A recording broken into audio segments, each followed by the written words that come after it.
بسم اللہ الرحمن الرحیم۔ السلام علیکم معزز طلباء کرام، آپ سب کیسے ہیں؟ آج ہم تفسیر بیضاوی کے سبق نمبر 178 کو پڑھیں گے۔ آج کے ہمارے سبق کا عنوان ہے اسم جنس کا استعمال۔ آج کے ہمارے سبق کی عبارت فإن اسم الجنس کما یستعمل سے شروع ہوتی ہے۔ آئیے سب سے پہلے عبارت پڑھ کے اس کا ترجمہ کرتے ہیں، اس کے بعد اس کی وضاحت کی طرف بڑھتے ہیں۔ مصنف علیہ رحمہ لکھتے ہیں فإن اسم الجنس کما یستعمل لمسماه مطلقا یستعمل لما یستجمع المعانی الخصوصة به والمقصودة منه ولذلك يسلب عن غيره فيقال زيد ليس بإنسان، ومن هذا الباب قوله تعالى صم بكم عمي ونحوه، وقد جمعهما الشاعر في قوله إذ الناس ناس والزمان زمان، أو للعهد والمراد به الرسول صلى الله عليه وسلم ومن معه، أو من آمن من أهل جلدتهم كابن سلام وأصحابه، والمعنى آمنوا ایمانا مقرونا بالإخلاص متمحضا عن شوائب النفاق مماثلا لإيمانهم، واستدل به على قبول توبة الزنديق وأن الإقرار باللسان ایمان وإن لم يفد التقیید۔ اس لیے کہ اسم جنس کا استعمال جس طرح اپنے مدلول مطلق کے لیے ہوتا ہے، اسی طرح ان افراد کے لیے بھی ہوتا ہے کہ جو ان اوصاف کے جامع ہوتے ہیں جو اس جنس کے ساتھ مخصوص ہیں، اور اس سے مقصود ہی یہی چیزیں ہوتی ہیں۔ یہی وجہ ہے کہ ان افراد سے جنس کی نفی کر دی جاتی ہے جو ان اوصاف کے جامع نہیں ہوتے۔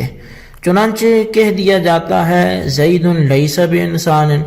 اور اللہ تبارک و تعالیٰ کا فرمان کہ صم بکم عمی، اور اس جیسے دیگر فرامین بھی اسی قبیل سے ہیں۔ اور شاعر نے اپنے قول اذ الناس ناس والزمان زمان میں ان دونوں استعمالوں کو جمع کر دیا ہے۔ یا پھر الف لام جو ہے وہ عہد خارجی کے لیے ہے، اور اس سے حضور علیہ الصلوۃ والسلام اور آپ کے اصحاب مراد ہیں،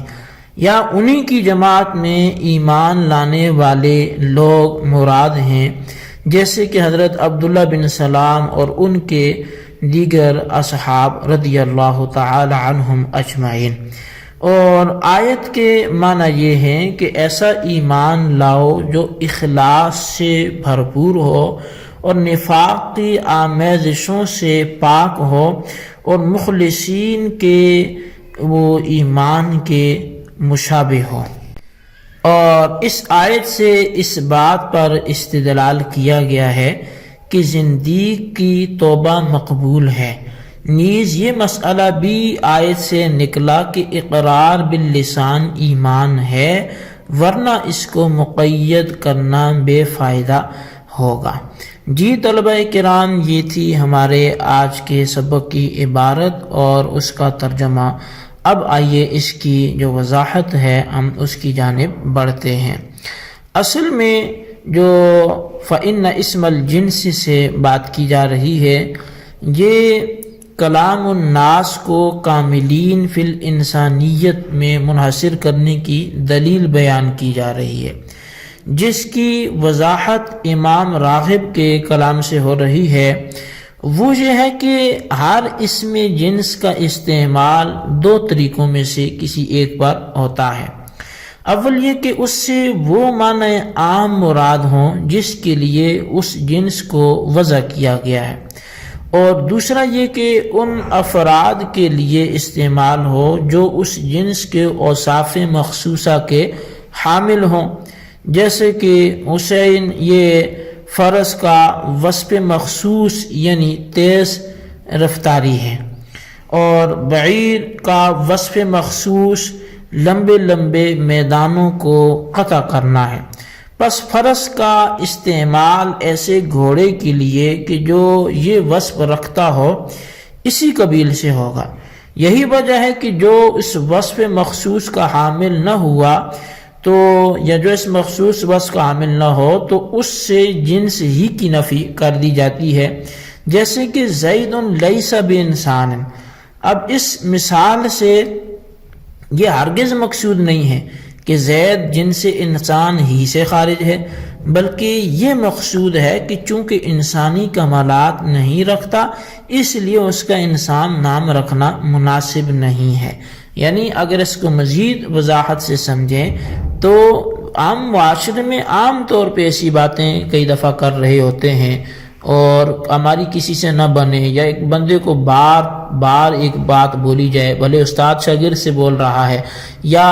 ماں باپ بچوں سے بول رہے ہیں، اور پھر وہ بار بار وہ غلطی کرتا ہے تو پھر کئی دفعہ غصے میں آ کر اس طرح کے جملے بولے جاتے ہیں کہ آپ تو انسان ہی نہیں ہو، یا پھر بندہ اپنے آپ کے بارے میں کہتا ہے کہ آپ تو مجھے انسان ہی نہیں سمجھتے۔ تو مطلب یہ کہ انسانیت کے وہ آپ میں گر نہیں ہیں، وہ کمالات نہیں ہیں، اس لیے اسے انسان کی نفی کر دی جاتی ہے۔ تو پس الناس کو کاملین فی الانسانیت پر منحصر کرنا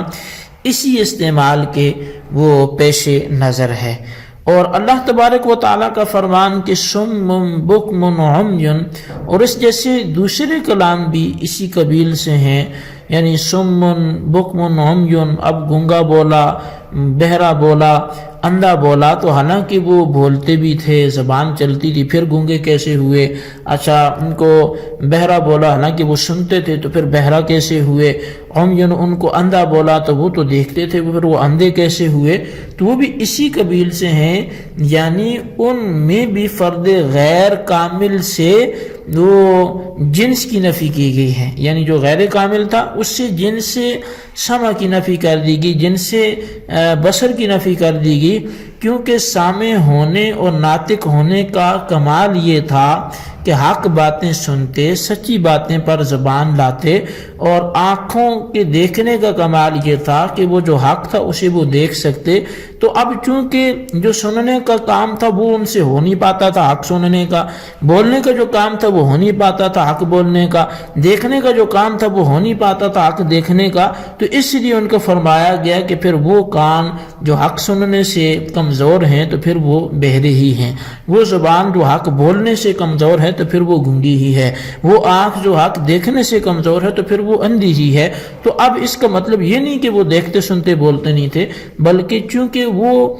جو وصف کمال ہے وہ ان میں نہیں پایا گیا تو اس سے جنس کی ہی نفی کر دی گئی، کیونکہ سامع ہونے اور ناطق ہونے کا یہ کمال تھا کہ حق باتیں سنتے، سچی باتیں زبان پر لاتے۔ بس جن کے اندر یہ بات نہیں پائی جاتی وہ اس قابل ہی نہیں کہ ان کو سننے والا یا بولنے والا کہا جا سکے۔ قاضی صاحب نے دونوں استعمالوں کے استشہاد کے لیے شاعر کا ایک قول پیش کیا ہے، جو وہ کہتا ہے کہ اذن ناس ناس و زمان زمان، کہ اب اس شعر میں پہلے ناس سے جنس ناس اور مطلق انسان مراد ہیں، اور دوسرے کاملین فی الانسانیت مراد ہیں، اور اسی طرح زمان بھی جو پہلا زمان ہے تو وہ مطلق زمانہ مراد ہے، اور دوسرے زمانے سے وہ کامل فی جو اس دستور کے اعتبار سے زمانہ ہے وہ مراد ہے۔ ترجمہ یہ ہوگا، جس کا چونکہ یہ دوسرا مصرع ہے اس شعر کا، تو اول کو بھی ساتھ بات کریں تو وہ کسی جگہ کی وزٹ کے حوالے سے، سیر و تفریح کے حوالے سے بتاتا ہے کہ ان شہروں کی زیارت ہمیں اس وقت محبوب تھی جب کہ لوگ وہ واقعی لوگ تھے اور زمانہ بھی واقعی باکمال زمانہ تھا۔ اچھا، اب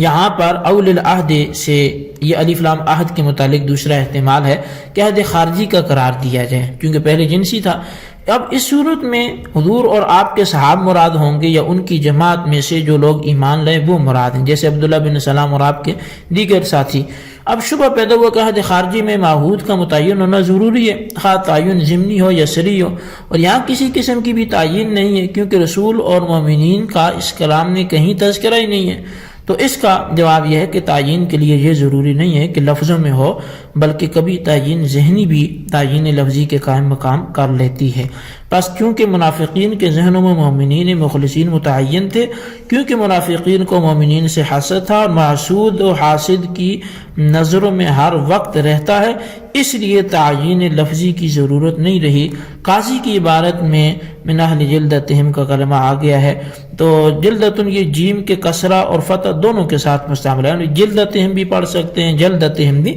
پڑھ سکتے ہیں۔ اس کے معنی جو ہے وہ